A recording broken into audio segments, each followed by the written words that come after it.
Bienvenidos al Fruto Prohibido. Solo hay algo mejor que caer en la tentación y eso es reincidir en ella. Aquí vamos a seguir devorando la manzana de la crítica con información veraz y opiniones disruptivas. Diremos lo que otros callan y escucharemos los susurros de la serpiente del conocimiento frente a la propaganda y a la verdad oficial que suelen mentir. Ya lo saben, el Fruto Prohibido es más dinámico, más audaz, más temerario, pero con el mismo güey. Comenzamos. Lucha sigue. Después de tanto dolor, una esperanza para las familias, para las madres buscadoras, para las víctimas. Fueron a las Naciones Unidas, fueron al Comité de Desaparición Forzada y las escuchó. Y por lo tanto está convocando de carácter urgente, así le escribieron al secretario general de las Naciones Unidas, para que la Asamblea General aborde el caso de México y sus desapariciones forzadas, porque ve indicios claros de crímenes de lesa humanidad. ¿Por qué? Porque de manera generalizada o sistemática ha habido ataques a la población civil con la participación de funcionarios públicos, la omisión de los funcionarios públicos que no pueden defender a la población o incluso la aquiescencia. ¿Qué es la aquiescencia que está en el informe? La aquiescencia es la tolerancia ante el delito, es hacerse de la vista gorda, es voltear hacia otro lado, es permitirlo. Y vaya que hay una tremenda gravedad a los hechos. 132,000 desaparecidos. Los colectivos de búsqueda han encontrado más de 4,500 fosas comunes. Hay en nuestras morgues o en las morgues de México más de 70,000 cuerpos sin identificar. Esto realmente es una tragedia, es una crisis humanitaria. Por desgracia, el gobierno mexicano lo tomó como una afrenta y rechaza el informe de este Comité de Desapariciones Forzadas de la ONU. Y esto que es, insisto, un rayo de luz, de esperanza para las familias que tanto han buscado a sus seres queridos. Escuchemos a Claudia Sheinbaum. No entendemos por qué esta extrapolación, por qué la extrapolación de crimen de lesa humanidad, cuando el gobierno está actuando. Si no estuviéramos actuando, estuviéramos cruzados del brazo, no nos importara, no reconociéramos que hubiera una situación como esta, no hubiéramos hecho leyes que modifiquen, fortalecido instituciones, atendiendo a las familiares. Si no hubiéramos hecho nada, bueno. Pero ¿por qué no hay un reconocimiento de este comité de expertos de lo que ha venido haciendo el gobierno de México? ¿Por qué no hay un reconocimiento de que por primera vez se instaló una comisión de búsqueda, cuando en los gobiernos hasta el 2017 no lo había? ¿Por qué no dice que algunos de esos gobernadores de esos estados incluso están detenidos? Uno de ellos acusado de desaparición forzada. No está rebasado el Estado. El Estado mexicano existe y no está rebasado. Y se actúa en un fenómeno, una situación de delitos que se presentaron además a partir de la guerra contra el narco y el fortalecimiento de ciertos grupos delictivos en aquella época que cometen este tipo de delitos y otros delitos vinculados con la desaparición, que no todos son de delincuencia organizada. La verdad es que es lastimosa esa posición, porque lo que estamos viendo es una oportunidad. ¿Qué puede pasar de la discusión de las Naciones Unidas? Pues bueno, puede haber ayuda internacional, puede haber ayuda financiera. ¿Qué es lo que están ofreciendo? Ayuda financiera, ayuda técnica para poder identificar los restos humanos, asesorías para poder trabajar y seguir buscando, para poder hallar a los desaparecidos y por supuesto también ofrecen ayuda para poder encontrar esos nefastos vínculos entre servidores públicos, entre autoridades y el crimen organizado que desaparece. Hay muestras y evidencias claras de esa participación. Es más, el propio Estado mexicano está acusando ahora a Hernán Bermúdez Requena, secretario de Seguridad Pública de 2019 a 2024, de desaparición forzada, porque Lo que dice la presidenta y el gobierno mexicano es que esa práctica de desaparición forzada acabó con la llegada de López Obrador, y eso es absolutamente falso.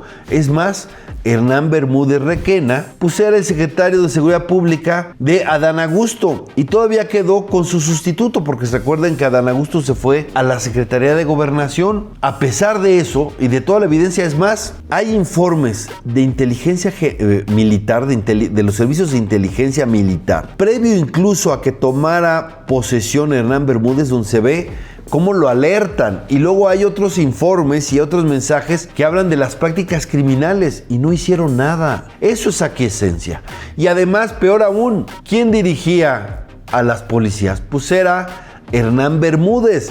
Es decir, era el Estado. ¿Se acuerdan de Ayotzinapa? Que decían, es el Estado porque fueron las policías de Iguala y de Cocula los que participaron en la desaparición de los jóvenes. Bueno, aquí fue la desaparición operada por la policía desde el secretario de Seguridad Pública de Tabasco. Y no acaban también de detener al alcalde de Tequila, que también hacía desapariciones forzosas y pues prácticamente extorsionaba a los empresarios. Eso está visto y es de Morena. No son casos aislados y no solo son casos de Morena y no solo son casos de ahorita. Vienen de muchos años. Son 132,000 desaparecidos desde 1964. Nada más que efectivamente desde 2006 hubo, o más bien desde 2008, hubo un crecimiento exponencial. Claro, dicen de Calderón, sí hubo fuerte Calderón, 17,000 desaparecidos. Duro con Peña Nieto, que también 34,000 desaparecidos por ahí, 32,000 desaparecidos. Pero con López Obrador hubo más de 52,000 desaparecidos. Y con Claudia Sheinbaum, si seguimos esta tendencia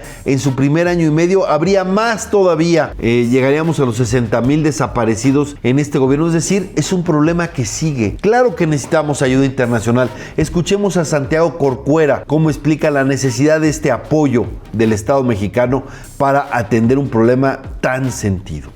Este caso ya se va a presentar definitivamente ante la Asamblea General, y la Asamblea General tendrá en su momento, quién sabe cuándo, que revisar la situación y ojalá emitir una resolución que atienda a lo que el propio comité le pide que considere, que es un establecimiento de un mecanismo extraordinario que, con financiamiento internacional y asistencia técnica internacional, por ejemplo, podría participar el Comité Internacional de la Cruz Roja, por ejemplo, y que ese mecanismo atienda la cuestión de búsqueda, la cuestión de impunidad, la cuestión de la crisis forense, para ver si encontramos avances verdaderos y no solamente papeles, porque el gobierno se enoja que el comité no consideró los avances, pero los avances son solamente más reformas legales, más protocolos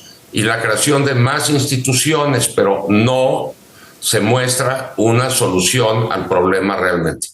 Lo que tenemos que hacer es, en lugar de ver hacia otro lado, atender a las víctimas. Yo lo que sugeriría a Claudia Sheinbaum es que por fin se reúna con las madres buscadoras, con los colectivos, que los vea. El problema sigue creciendo. En el rancho Izaguirre acaban de encontrar más restos humanos, cosa que se habían ocultado. En Tláhuac, aquí en plena Ciudad de México, acaban de encontrar más de 260 restos humanos, ahí en Tláhuac, muy cerquita de Chalco. Y este asunto sigue y sigue creciendo y el dolor sigue extendiéndose y las víctimas por fin tienen un rayo de esperanza, que es la ONU. Yo lo que le pido a la presidenta Sheinbaum es que en lugar de rechazar el informe, lo abrace y recibamos la ayuda internacional que se requiere para atender este problema. Sí, quizás les incomode que se hable de estas vinculaciones de autoridades con criminales, pero es algo pues que se sabe, que lo conocemos, que no son casos aislados, lo que vimos en Tabasco con Bermúdez, o en Tequila con el alcalde, que esto pasa por muchos lados y es de los tres órdenes de gobierno. ¿Esto implica depurar al Estado? Claro que implica depurar al Estado, pero eso es lo que necesitamos. Un Estado que se libere del crimen, un Estado que ya deje de estar coludido con los criminales. Otro elefante blanco que es una calamidad, en Dos Bocas. Fíjense que es la refinería más reciente y sin embargo tiene mucho más accidentes que las otras 6, algunas de ellas tienen pues prácticamente medio siglo de existencia y no tienen los problemas que tiene Dos Bocas, que además ya tiene víctimas fatales, lo cual es terrible. Y da pena cómo se quieren disculpar. Dicen es que los muertos fueron de fuera de la refinería. Sí, pero porque se incendió el líquido aceitoso que sacó la refinería. Entonces ellos son los responsables. Dos Bocas es responsable de que pasara un carro que primero quisieron decir que fue un rayo, porque dicen, es que llueve mucho, y no se dieron cuenta antes de hacerla dónde. Primero, ¿a quién se le ocurrió la absurda idea de destruir un manglar que protege esa zona ahí en pleno trópico para construir ahí una refinería? Pues por supuesto que hay muchísimos problemas y por supuesto que ahí va a llover muchísimo, ¿no? Pero bueno, el caso es que iba pasando un carro y el propio motor del carro, al pasar por ese líquido aceitoso, generó esa explosión terrible y 5 personas fallecieron, no es cualquier cosa. Y luego, ese incendio tan vistoso, dice... Escuchemos, bueno, lo que quieren siempre es minimizar las cosas. Dice Claudia Sheinbaum que tiene que ver con el coque. La Fiscalía está investigando porque ahí sí hubo personas fallecidas para poder determinar la causa y Pemex está colaborando con la información que está siendo solicitada, pero fue afuera de la barda de la refinería Dos Bocas, ya para acercarse al puerto. El día de ayer todavía estaba por determinarse la causa, probablemente es la temperatura a la que sale el coque de la coquizadora. La planta de Dos Bocas o la refinería de Dos Bocas produce mucho coque. ¿Qué es el coque? Es el producto final de la refinación. Se produce gasolina, se produce diésel de bajo contenido de azufre y se producen otros derivados. Y también, pues digamos, lo que sobra ya es el coque. Ese coque es sólido, es como polvo de petróleo, vamos a ponerlo así, pero está almacenado en una zona. Ahí donde está almacenado, justo el que estaba saliendo de la coquizadora, el primer almacén de coque, ahí es donde se presenta este incendio, que fue controlado realmente en 2 horas y media. De inmediato llegaron todos los servicios de emergencia, que están muy bien preparados, el propio Pemex, Secretaría de Marina, que es quien resguarda la refinería Dos Bocas, y también llegó posteriormente personal de defensa para poder ayudar, y siempre estuvo atento el gobierno del estado, el gobernador May. Se controló, no tiene daños la refinería y afortunadamente tampoco hay lesionados ni mayores afectaciones humanas. Pero no deja de haber problemas. Primero, todavía a estas alturas no nos dicen qué causó tanta contaminación en el Golfo de México. Crean una comisión, dicen que van a abrir informes satelitales. Pues más bien la pregunta es ¿a quién protegen? ¿A quién protegen? Porque realmente la contaminación llegó incluso a Texas. Por cierto, ahí en Texas, México tiene otra refinería, Deer Park, que cuando era mitad mexicana y mitad empresa privada, daba importantes ganancias. México la adquiere, la trabaja Pemex y ahora vuelve a trabajar, o más bien empieza a trabajar con números rojos. Y ahí hay otro accidente. Y ese accidente provoca un derrame de crudo. Lo del incendio en Dos Bocas dijeron que era un cambio térmico no programado, en lugar de decirle incendio. Aquí dicen que en lugar de decir que chocaron dos barcos, dicen hubo una interacción entre 2 barcos. No sé por qué no pueden hablar correctamente, decir las cosas como son, esta intención de minimizarlo todo, pero ahí como son autoridades norteamericanas, ahí sí tienen que aplicar los protocolos, tiene que haber una investigación importante y tienen que actuar, informan de volada. Acá en todo lo que pasó en el Golfo de México se tardaron semanas antes de informar y la contaminación fue terrible para los pescadores y para mucha gente ahí. Claro que es además pues son daños a la naturaleza muy complicados, ¿no? Y pues son lamentables. Iba a costar Dos Bocas $8,000 millones. Bueno, pues ya va en 24 millones de dólares que costó y nunca ha operado a más de 40% de su capacidad. Escogieron mal el lugar, se inunda cada rato, hay accidentes por mucho. ¿Por qué? Pues también porque ya saben esta lógica de 90% obediencia, 10% capacidad y bueno.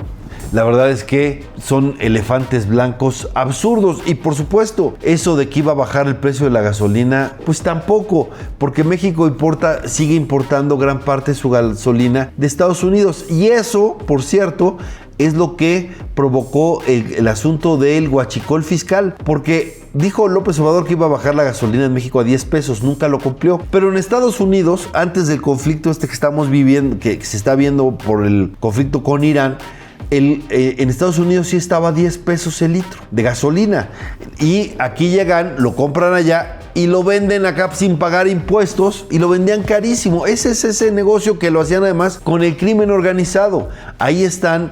Solamente de IEPS el desfalco fue de 600 mil millones de pesos. De ese tamaño. Son los más corruptos del planeta, ¿no? Para documentar nuestro optimismo, están tan desesperados ya que recuerden en la reforma energética de Peña Nieto, el obradorismo decía que el fracking jamás, por los daños ambientales que estaban. Hay muchísimos tweets de Sheinbaum. Bueno, pues ahora sí que dice mi mamá que siempre no. Y Sheinbaum ya está viendo la posibilidad de que haya fracking y hablando para tener gas natural porque puro choro es la 4T y también pues estas filípicas nacionalistas se quedaron en saliva y bueno, la verdad es que no dan una.